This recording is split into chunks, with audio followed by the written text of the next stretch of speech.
Hello my dear students, Gayatri Vidya Mandir उच्च माध्यमिक विद्यालय सांचौर जिला जालौर के हमारे इस YouTube चैनल पर आप सभी का फिर से स्वागत है। प्रिय विद्यार्थियों, में अनिल कुमार सोनी, कक्षा 8 विषय गणित, अध्याय 8 राशियों की तुलना, इसकी प्रक्रिया 8.2 के सवाल आज आपको हल कराऊंगा। देखो बच्चों, इसका सवाल नंबर 1 क्या लिखा है। एक व्यक्ति के वेतन में 10% की वृद्धि होती है यदि उसका नया वेतन 1,54,000 रुपए है तो उसका मूल वेतन ज्ञात कीजिए। उसका मूल वेतन हमको ज्ञात करना है बच्चों, राइट। तो देखो बच्चों, कैसे लिखेंगे, बड़ा ही सरल सवाल है। प्रतिशत का सवाल कितना है यहाँ पे, ये प्रतिशत का सवाल है तो प्रतिशत का सवाल में 100 मान कर भी कर सकते हैं, कई तरीके होते हैं। उसका मूल वेतन हम 100 मान लेंगे तो लिखेंगे माना कि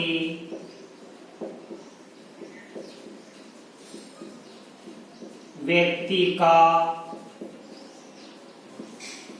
मूल वेतन यानी शुरू का वेतन बराबर 100 रुपए। माना कि व्यक्ति का मूल वेतन बराबर 100 रुपए। अब देखो 10% की वृद्धि हो गई तो लिखेंगे इसलिए 10% की वृद्धि से यानी बढ़ गया, वृद्धि से व्यक्ति का नया वेतन बराबर हो जाएगा 100 प्लस 10 बराबर 110 रुपए, राइट। ये 100 का हिसाब हो गया कि माना व्यक्ति का मूल वेतन 100 रुपए, इसलिए 10% की वृद्धि से व्यक्ति का नया वेतन कितना होगा, 110 रुपए। हमारे सवाल में नया वेतन कितना दिया है, चूंकि नया वेतन कितना दिया हमारे पास में, व्यक्ति का 1,54,000 रुपए दिया है। अब आप तुलना करो बच्चों, जब नया वेतन 110 रुपए है तो व्यक्ति का मूल वेतन 100 रुपए था यानी कम था, और जब नया वेतन 1,54,000 रुपए हो गया तो मूल वेतन कितना होगा, इससे कम होगा। हम एक एक विधि से इस सवाल को हल करेंगे। तो देखो बच्चों, लिखेंगे क्योंकि नया वेतन कितना 110 रुपए, यहां से करेंगे नया वेतन ये रहा और मूल वेतन ये रहा, तो ये पहले लिखेंगे, ये बाद में। इनमें से जो हमें ज्ञात करना है उसको बाद में लिखना। मूल वेतन क्या करना है तो 100 को बाद में लिखो, नया वेतन को पहले लिखो। तो लिखेंगे चूंकि नया वेतन 110 रुपये हो, 110 रुपये हो तो पुराना वेतन या मूल वेतन, तो मूल वेतन कितना था व्यक्ति का, 100 रुपए। एक ही विधि में मैंने कैसे कहा था, सबसे पहले दिया गया मान ज्ञात करो और दूसरी पंक्ति में इकाई का मान ज्ञात करो यानी 1 का। तो चूंकि नया वेतन 110 रुपए हो तो मूल वेतन कितना होगा, 100 रुपए। इसलिए जब नया वेतन, इसकी जगह लिखना 1 रुपया, 1 रुपये हो तो मूल वेतन कितना होगा। हमेशा दूसरी इकाई का मान क्या करते हैं, यदि एक वस्तु का मान क्या करना है तो भाग देते हैं। इस 100 में किसका भाग देंगे, 110 का। 100 बटा 110, ये शून्य से शून्य कट गया तो यहां बच गया 10 बटा 11 रुपए, राइट। तो जब नया वेतन 1 रुपया हो तो मूल वेतन हो जाएगा 10 बटा 11 रुपए। और यहाँ नया वेतन कितना है, 1,54,000 हो तो मूल वेतन कितना होगा, हमको यही तो ज्ञात करना था। इसलिए नया वेतन 1,54,000 रुपये हो तो मूल वेतन कितना होगा, ये हमको ज्ञात करना है। तो देखो नया वेतन 1,54,000 रुपये हो तो मूल वेतन कैसे क्या करेंगे, इस एक वाले से गुणा कर देंगे। नया वेतन 1 रुपये है तो मूल वेतन 10/11 है, इस 10/11 को गुणा कर देंगे 1,54,000 से। तो देखो लिखेंगे 1,54,000 गुणा 10/11, राइट। अब हम काटेंगे, देखो बच्चों इस 1,54,011 का भाग देंगे 11 एकम 11, इसमें भाग देंगे 11 एकम 11 बच गया 4, 15 में से 11 के 4 बचता है, 4 और 4 44। अब 44 में 11 का भाग जाता है 4 बार, तो 154 में 11 का भाग 14 बार जाता है। आगे काट दीजिए, 3 जीरो और है, ये 3 जीरो लगा दिए हमने, तो यहाँ पे 14,000 बच गया। इसका गुणा 10 से कर लेंगे हम, बराबर आ गया 1,40,000। 1,40,000 रुपए। तो व्यक्ति का मूल वेतन कितना था, 1,40,000 रुपए था। उन्हें समझ लीजिए, माना व्यक्ति का मूल वेतन 100 रुपए, तो 10% की वृद्धि से व्यक्ति का नया वेतन होगा 100 + 10। यदि कमी होती तो 100 माना 10 कर देते हम, 90 रुपए आता। नया वेतन कितना है, 1,54,000 रुपए। अब हम क्या करेंगे, तुलना हो गई, ये 100 का हिसाब है, ये मूल वेतन, ये नया वेतन। नया वेतन तो दे रखा है, हमें मूल वेतन क्या करना है, तो यहां शुरुआत करेंगे। चूंकि नया वेतन 110 रुपए हो तो मूल वेतन होगा 100, इसलिए नया वेतन 1 रुपए हो तो मूल वेतन होगा 100/110, काटने पर आ गया 10/11। नया वेतन 1,54,000 रुपए हो तो मूल वेतन कितना होगा। अब हम इस एक वाले को 1 रुपए वाले करेंगे, इसका गुणा कर देंगे 1,54,000 से, तो 10/11 गुणा 1,54,000, 11 में इसका, इसलिए 1,54,000 में 11 का भाग दिया तो 14,000 आ गया। अब बच्चों 14,000 को 10 से गुणा करेंगे तो 1,40,000 रुपए आ गया।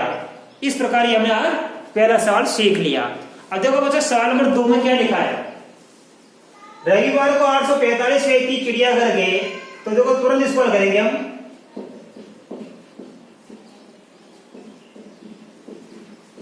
रविवार को देखने गए, चिड़ियाघर है, रविवार को चिड़ियाघर पूरा लिख दो आप। रविवार को चिड़ियाघर देखने गए कितने व्यक्ति, 845। सोमवार को लिखो आप,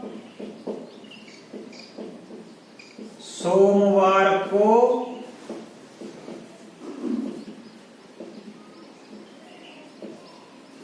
चिड़ियाघर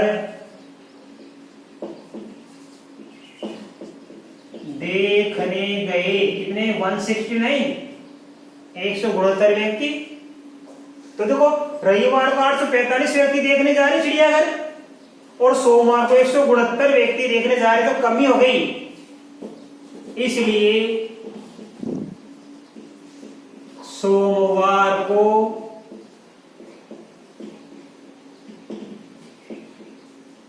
चिड़ियाघर देखने वाले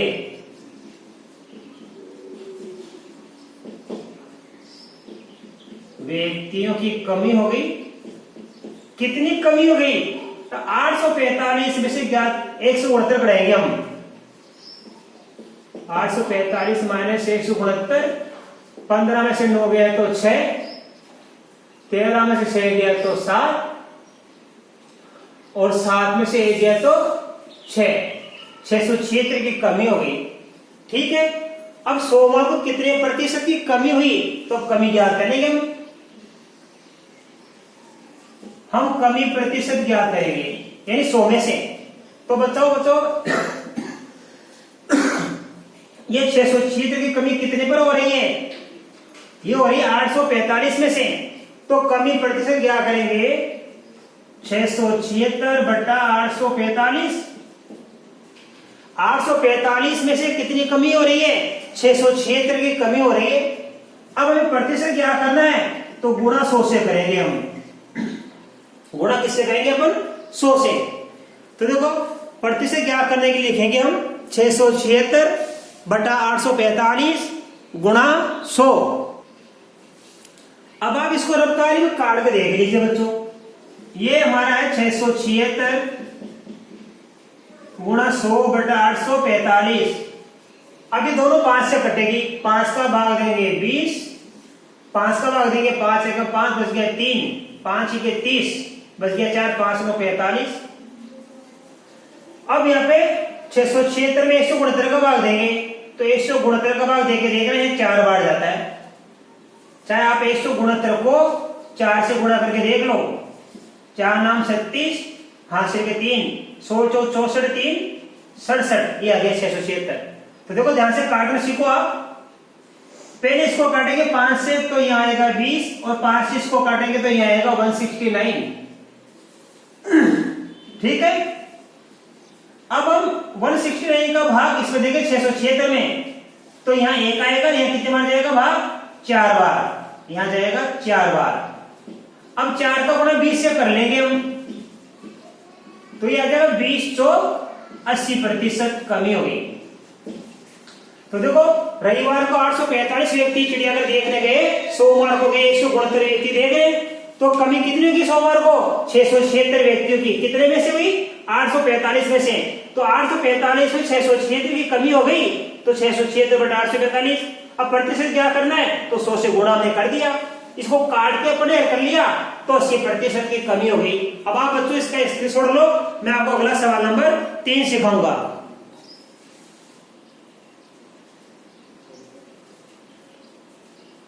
अब देखिए बच्चों क्वेश्चन नंबर 3। एक दुकानदार रुपये 2400 यानी 2400 में 80 वस्तुएं खरीदता है, मतलब क्रय मूल्य हो गया 2400। खरीदने का मतलब क्रय मूल्य, और उन्हें 16% लाभ से बेचता है। तो एक वस्तु का विक्रय मूल्य ज्ञात कीजिए। बड़े ही सरल सवाल बच्चों देखो। तो लिखेंगे क्योंकि 80 वस्तुओं का क्रय मूल्य कितना है? 2400 रुपए। अब क्या 16% लाभ से बेचता है? 16% लाभ से बेचता है, इसलिए 2400 रुपए का 16% क्या करो? इसे लाभ बराबर आएगा 2400 रुपए का कितना क्या करेंगे हम? 16%। तो कैसे क्या करेंगे? 2400 गुणा में 16 बटा 100। 16% वाले 100 पर है लाभ, तो 2400 रुपए पर 16% के हिसाब से कितना लाभ बनेगा?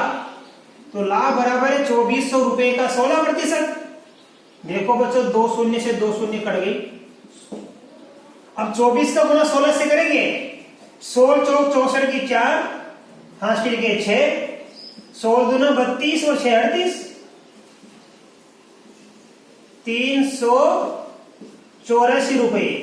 तो ये 2400 रुपए में खरीदा और बेचने पर कितना लाभ कमा लिया उसने? 384 रुपए का लाभ कमा लिया। अब क्या करेंगे? विक्रय मूल्य। इसलिए 80 वस्तुओं का हम क्या करेंगे? विक्रय मूल्य। कैसे क्या करेंगे बच्चों? विक्रय मूल्य बराबर होता है क्रय मूल्य प्लस लाभ। क्रय मूल्य हमारे पास कितना था? 2400 रुपए और लाभ कितना गया 384। तो ये बन जाता है 400 में 384 उड़ेंगे तो 784 यानी 2784 रुपए। तो ये 2784 रुपए क्या हुआ, ये तो 80 वस्तुओं का क्या गया कुल विक्रय मूल्य। ठीक है, हमें क्या करना बच्चों इस सवाल में, एक वस्तु का विक्रय मूल्य, हमें क्या करना है, एक वस्तु का विक्रय मूल्य 2784 रुपए विक्रय मूल्य आया कितने का, 80 वस्तुओं का। अब भाग दे देंगे अपन, इसलिए एक वस्तु का